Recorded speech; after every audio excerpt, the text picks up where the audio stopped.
Sports are a roller coaster of triumphs and setbacks, mirroring life itself, where some achieve glory while others face heart-wrenching defeats.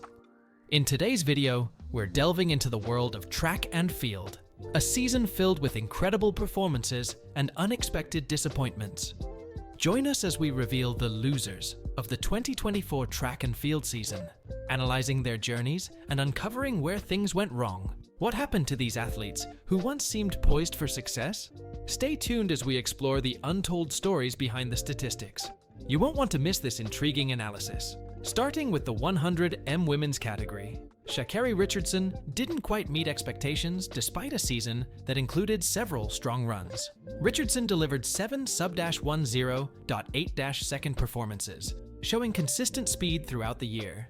Yet, any missteps seemed magnified, especially after her Olympic silver. Comparatively, she still underperformed against the loftier 2023 standards, but overall, she held her ground, only falling to standout runner Julian Alfred. Her struggles highlight the intense scrutiny and elevated expectations that came with her 2023 success. Sha'Carri Richardson's season took another disappointing turn as she withdrew from the 200m event at the Diamond League final in Brussels on September 9th, where she was expected to be the star attraction. This decision followed her unexpected 8th-place finish in the 100m the previous day, on September 8th, clocking 11.23 seconds. A stark contrast to the dominant performances fans had come to expect from her. St. Lucia's Julian Alfred, meanwhile, claimed victory with a time of 10.88 seconds, solidifying her own reputation with an impressive finish. Richardson's poor start in the September 8th race left her struggling to regain speed, ultimately leading her to ease up, a move that frustrated her supporters. On September 9th, she was set to redeem herself in the 200m, but her withdrawal left fans speculating about her reasoning. Once considered a strong favorite for Olympic gold, Richardson had experienced a roller coaster of a season, with highs including a notable victory over Alfred in Zurich just a week prior. However, Alfred's win in Brussels once again challenged Richardson's standing, marking a challenging close to a season of fluctuating performances for the American sprinter. Few would dispute that he personified unmet expectations in men's 100m. This event was unpredictable, with notable athletes like Christian Coleman missing the US team and Oblique Seville finishing at the bottom of the finals. Omanyala's season began with promise. He was the first to clock a sub-9.8 time, achieving a blistering 9.79 in Kenya. However, this early success faded as he consistently posted just under 10-second times elsewhere, struggled to advance beyond the semi-finals in Paris, and revealed a worrying trend. His fastest times were set at high altitude in Kenya. For fans, this was a painful reminder of how environmental factors, like altitude, can mask an athlete's consistency across venues. In a candid reflection on his 2024 season, Africa's fastest man, Ferdinand Omanyala, described it as a significant learning curve as he gears up for a powerful comeback in 2025. After a coaching change following the completion of his 2023 season, Omanyala anticipated a fresh start, but encountered a mixed bag of results. Despite his high hopes for the Paris Olympic Games, he found himself unable to reach the finals, finishing 8th in the semi-finals, a disappointment for the Commonwealth Games champion. "We changed a lot of techniques and technical aspects of my career, so it's been more about learning and understanding my body better," Omanyala shared. He acknowledged that it had been an up-and-down season, remarking, "That's life." Despite not achieving some of his set goals, Omanyala remained undeterred, emphasizing that he wouldn't let disappointments define him. "The world has over 6 billion people, so finishing as the second fastest man in the world is something I take pride in. It shows that I'm in a very good position," he said, radiating resilience. Omanyala admitted that there were moments when he felt like giving up, yet he recognized that the world wouldn't wait for him to feel better. Instead, he channeled his energy into hard work, believing that every experience this season was a lesson in disguise. "When you set goals and fail to achieve them, it's disappointing, but that doesn't make me give up. I'm here for a reason, and I'm passionate about what I do," he stated. As he looks ahead to the 2025 World Championships in Tokyo, Omanyala's determination is clear. "At some point, I felt like giving up, But I remembered where I had come from and saw how far God has brought me. It doesn't justify sulking. I learned that life has to go on, no matter the situation.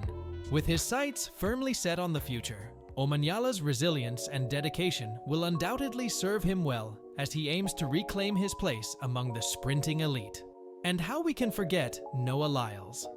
Noah Lyles had a commendable 2024 season filled with impressive achievements, yet several factors contributed to his position at number 4 in the rankings. While he secured a gold medal in the 100 meters and a bronze in the 200 meters at the Olympics, his performances in the 200 were overshadowed by competitors like Letsail Tobogo and Kenny Benerick, who both had exceptional seasons. Lyles ran a solid personal best of 19.53 seconds, but this was not a world-leading time. Additionally, he did not achieve a world-leading performance in either the 100 or 200 meters, which many fans and analysts view as crucial indicators of an athlete's dominance. Consistency also played a role in Lyles' ranking. He did not maintain the same level of performance as other top athletes, such as Grant Holloway, who consistently delivered sub-13-second races in the hurdles. Although Lyles had strong indoor performances, including a 60-meter time of 6.43 seconds, he fell short of establishing himself as the top contender in that discipline. The depth of competition in 2024 further complicated matters, with a strong field of athletes emerging in the sprints. Bol's hype was impossible to ignore after setting an indoor 400m world record early in the season. She clocked her first sub-51-second 400m hurdle time, followed by an impressive 51.3 in London ahead of Paris. However, comparing her high-altitude 50.95 with her 51.3 hinted that the latter was a truer measure of her ability. Anticipated to challenge Sydney McLaughlin, Bol ultimately secured third place in Paris. A surprise to many, her packed schedule, running frequently throughout the season, might have led to fatigue that peaked at the Olympics. Bol's journey reminds fans of the dangers of early season hype and how difficult it is to maintain peak form through an intense schedule. Josh Kerr's season was a roller coaster. Known as the rival of Jakob Ingebrigtsen, he began strong by setting the 2-mile world record and winning the indoor 3K at the World Indoor Championships. But after his victory at the Prefontaine Classic, he faded, leaving the track for 2 months while Ingebrigtsen dominated European events. Kerr returned to secure second in Paris, only to disappoint in Zurich, placing 5th against his Olympic competitors. He skipped the Diamond League final, losing to Ingebrigtsen once again. For a runner who consistently talks big, Kerr's season fell short of his ambition, especially against his strongest competitors. Starting with an impressive 2023 season, Olislagas jumped 203 back-to-back. Yet, in 2024, she never repeated those heights, failing to challenge her competitor, Jaroslava Mahučík, who won both the Paris Olympics and the Diamond League final with relatively modest jumps by high jump standards. Mahučík's record-breaking feat might have overshadowed Olislagas, but her drop in performance was stark, signaling her need to regain form for next year.